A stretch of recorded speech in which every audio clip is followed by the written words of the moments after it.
Washington is often defined by politics, but ask longtime residents what brings the region together, and you'll hear a different answer. It's sports. From the Commanders and the Nationals to high school rivalries and college programs, sports create a shared identity that cuts across neighbors, industries, and political lines. Today, I'm joined by Jeff Dooley at Notus for our final installment of the Notus Takeover for June, and I can't wait to get into it. All right, Jeff, I'm super excited for this conversation, and I can't wait to get into it. Let's start with the big one. It's something that a lot of folks in DC have been talking about over the course of the last several months. I know that you've been starring in a bit of that role. Talk about what local sports and local news, for that matter, mean to a community like Washington, D.C. Yeah, it's I have a unique perspective on it. I grew up in Falls Church, Virginia, grew up reading the Washington Post sports section as sort of my first sort of intro to the love of reading and wanting to be a journalist and all of that. So I've really sort of seen firsthand just the importance of local journalism to this area. There's a lot of obviously the national political story is huge because of where we live, we're the nation's capital. But it really is like, DC is a sports town. It's a local sports community, avid fan bases for the individual teams. I think that's only been amplified the last several years. We've had, 3 championships across the Capitals, the Mystics, the Nationals.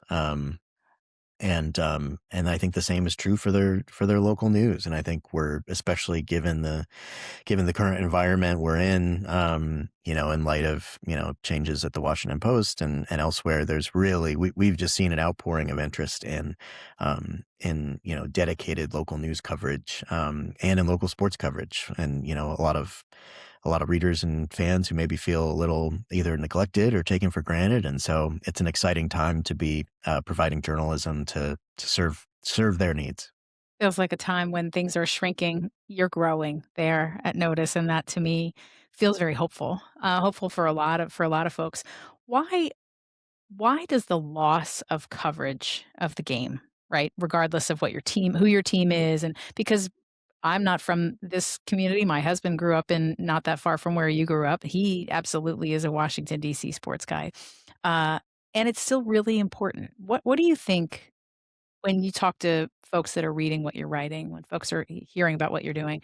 Talk a little bit about why that still matters. Yeah, I think it's you know, it's and there's sort of varying levels of fandom. There's like the super intense diehard fan who's, watching every game, reading every tweet or news report. And then I think there's also, the fan that's maybe a little bit more interested in sort of like the role the team plays and just sort of like the culture of the city and sort of wants to be able to enjoy a big game and sort of like understand sort of things happening on a higher level. And I think we try to reach both of those levels of fan with our coverage. There's not too many things that sort of like cut across ideological lines and also like age lines and demographic lines the way sports does. It's sort of this it can be a unifier in a lot of cases. I also think it's to understand sports is to understand life and to understand human nature and decision making. And, a lot of times the decisions made by a coach or a front office executive, you could sort of extrapolate lessons into all segments of society. So I just think it's something that can really cut across different, different demographic and cultural and other lines. And so there's a universality to it that's really exciting. Yeah, I totally agree. For someone who's consuming this all the time, paying attention to, and someone who grew up really following and knowing these teams, uh, tell me a little bit about what you're caring about today. Like, what are you watching? What are you watching that we should be watching? Let's talk a little bit first about baseball because I'm particularly interested. I've been in town long enough to remember when there wasn't a Nats, and I have been here for some of the high highs and the low lows. I'm curious about specifically. Are you watching anything in particular about the Nats this season? Something that we should be following or paying attention to? I think what's interesting with the Nats is that, the fans have been given reason to care again. And, as we're talking now, last night they had a really, really brutal loss and in late innings and, the type of thing that can make fans really enraged. And I think what we're sort of seeing in the aftermath is fans are just sort of grateful to be able to like care about their team in that way and have that level of investment. It's been a really sort of rough stretch these last few years, sort of in this rebuilding mode that really has felt a bit aimless to fans. And, even though, I don't think anyone thinks this Nats team is like a World Series contender, but I think they recognize that they're both, they can be competitive and that there's hope for a better future there. And so it's just been really interesting to see the way the fans are sort of re-engaging with the team in a way that they haven't in quite some time. And with I think the leadership has, they're still in their early stages, but I think the new regime under Paul Taboni is really inspiring hope among fans, and there's optimism that there's like a real plan in place. And so that's what's been most interesting to see.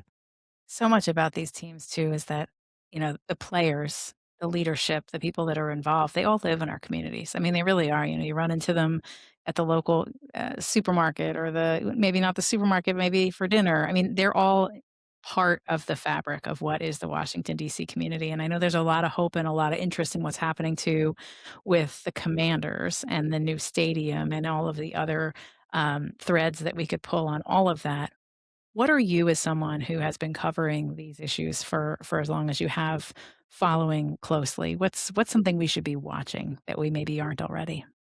Yeah, and I think there's a through line with a lot of, most, if not all of the DC Pro teams is there is sort of this like, sort of feeling of optimism that there's been a change in trajectory. And that's absolutely been the case with the Commanders and sort of the wake of the ownership change. And there were many fans just so happy to see the end of the Daniel Snyder era. And I think the possibility or the, eventuality that the RFK site will once again be home to the team is just something of great excitement. In the interim, it is a pretty, it's not the greatest, fan viewing experience out at FedEx Field. I think there's some improvements the team is making, to sort of this interim period before there is a new stadium. Obviously there's only so much that can be done in terms of the structure itself and the location and all of that. But I think you're looking at a team that,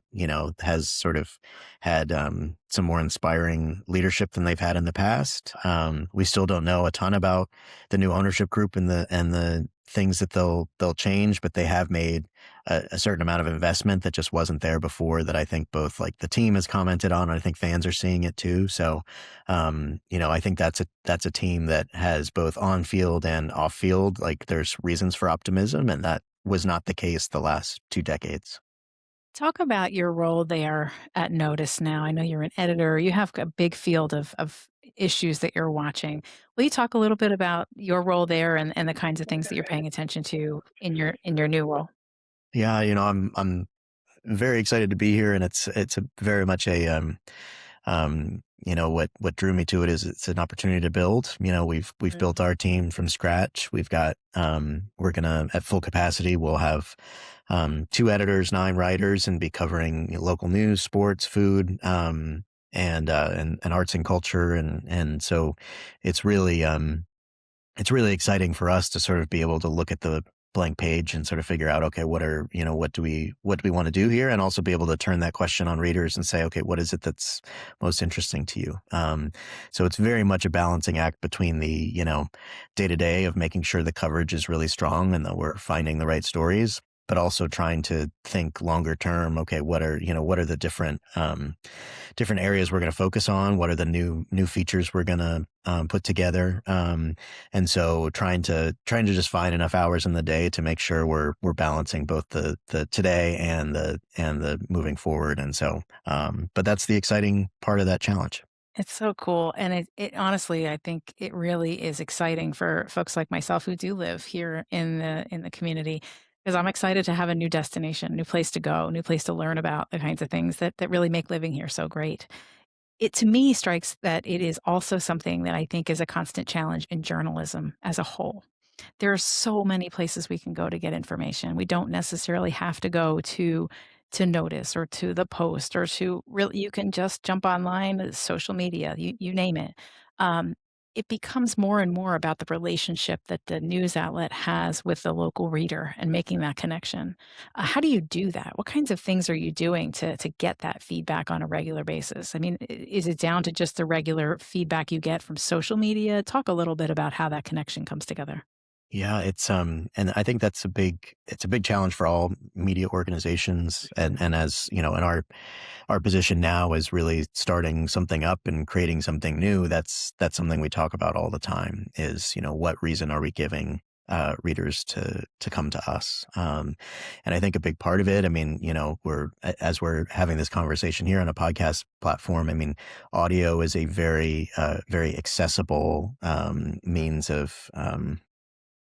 means of journalism, communication, media. I think newsletters is another area. We're starting a local newsletter that'll begin publishing towards the end of July. That's Oh, another exciting. one that's another format that's grown so much in popularity over the last decade. I think a big part of that is the accessibility. It feels like a little bit more of a conversation than perhaps like the traditional wire news report of the last 30 years or so. And so we're looking at those opportunities. We're looking at the social video platforms. What are the consumption habits of existing readers? There's a lot of interested news consumers out there who don't subscribe to any news organizations or don't really visit, don't pursue it from like a digital standpoint. They're getting their news from the video platforms or from other social platforms. And so, we're really focused on how do we take our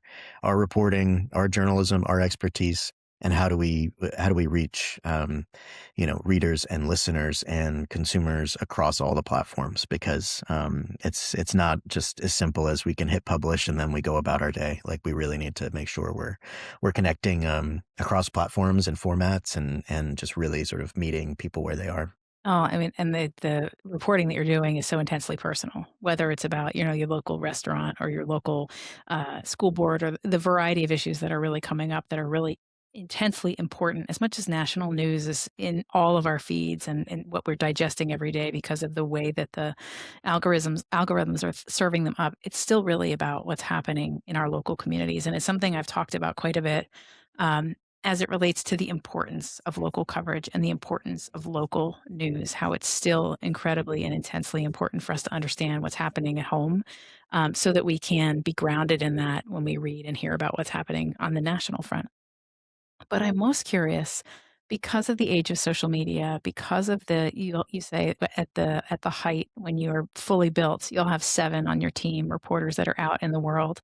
What does that day-to-day look like? I mean, are we attending games? Are we doing food critic work? What kinds of contours does that team look like? I'm curious. I think that sounds like the most fun in the newsroom. I mean, I love my friends who cover Capitol Hill, but to me, local sports, local news, local food sounds like just a good time.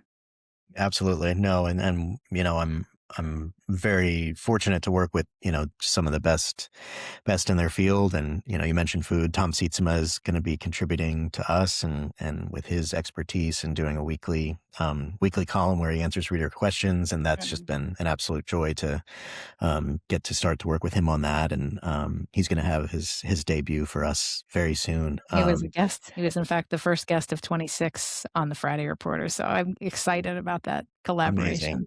Amazing. Yeah, no, he's absolutely just the best at what he does, Mhm, agree. without question. And so, yeah, it's to me, it's just such an exciting mix. And I do think we want to, part of our ethos with the coverage is trying to recognize that, we all have a variety of interests. And so those of us who, maybe, maybe super plugged in on like the political side of things also want to know, like, are the Commanders going to be any good this year? And we want to know where to, what's the best new restaurant that I should try, over the weekend. And so trying to find a balance in all those things, realize we're not just totally uniform in our interests, and sort of create a coverage offering that's holistic in that sense, and giving people different things to do. But I agree with you, I have so much admiration for, our national political reporters, and it's essential work, and it's, essential for our democracy. It's essential for,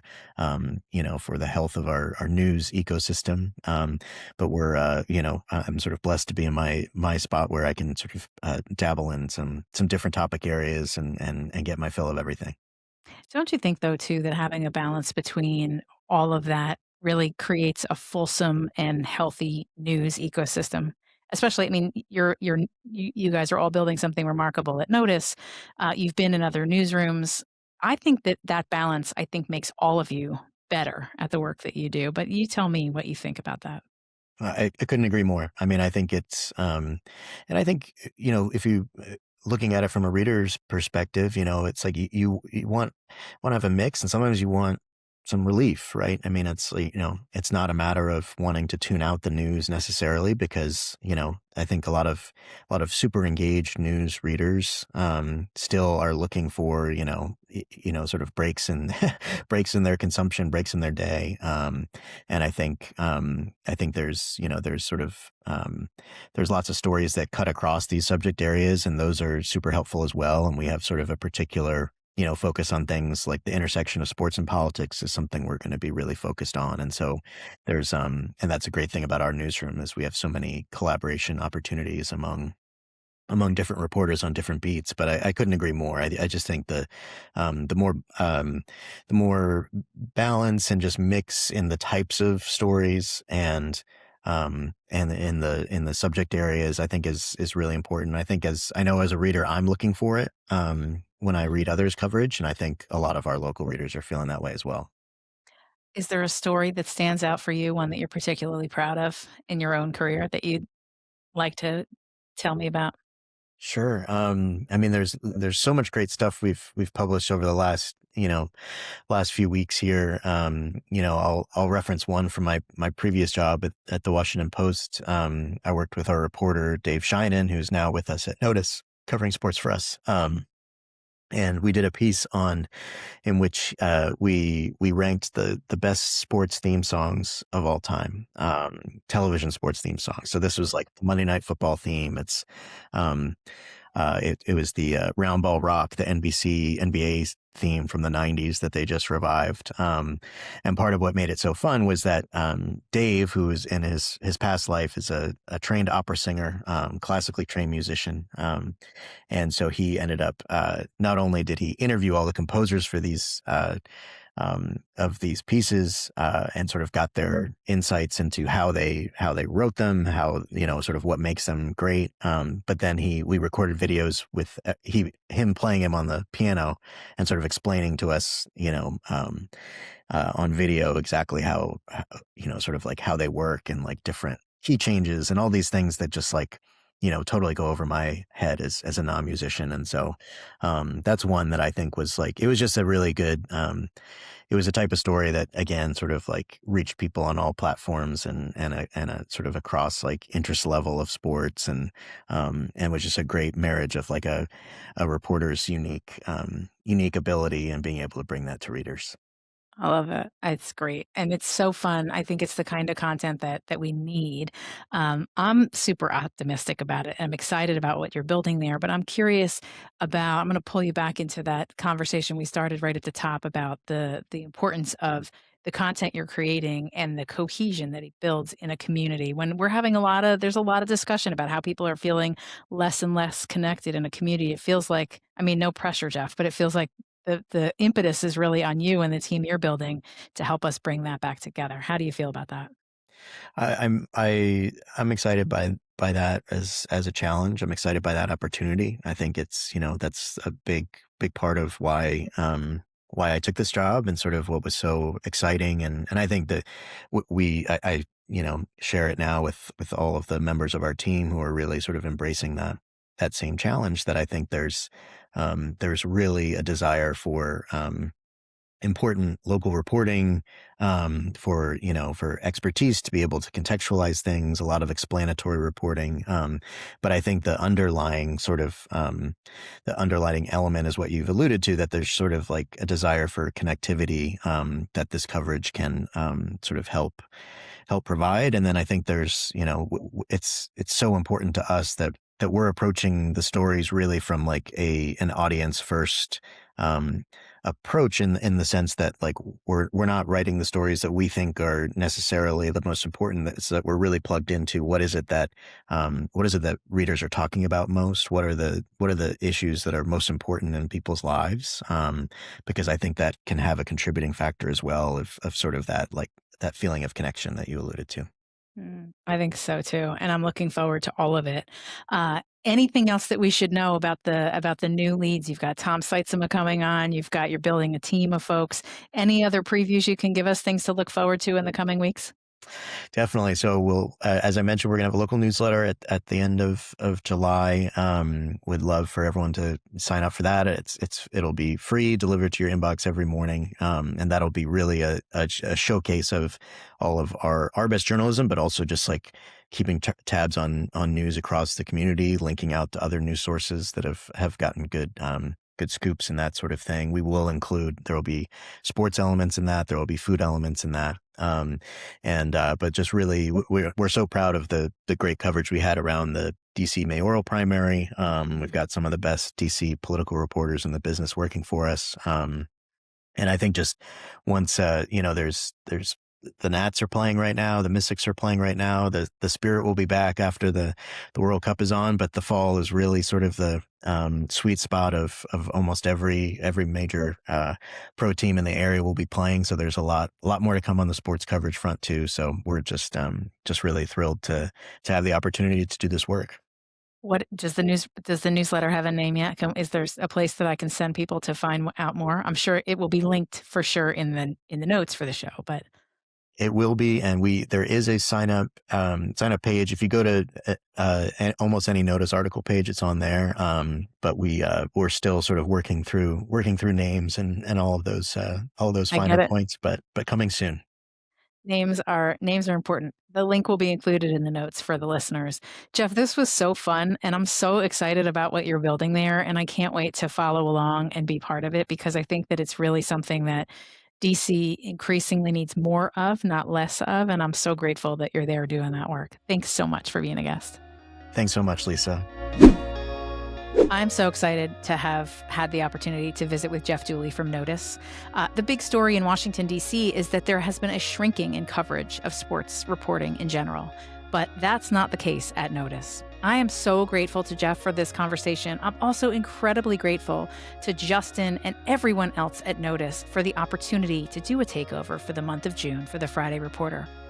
I'll look forward to more takeovers, as you will too, and I am excited to share this show with you again and again. Thanks so much, and we'll talk to you for another episode of the Friday Reporter.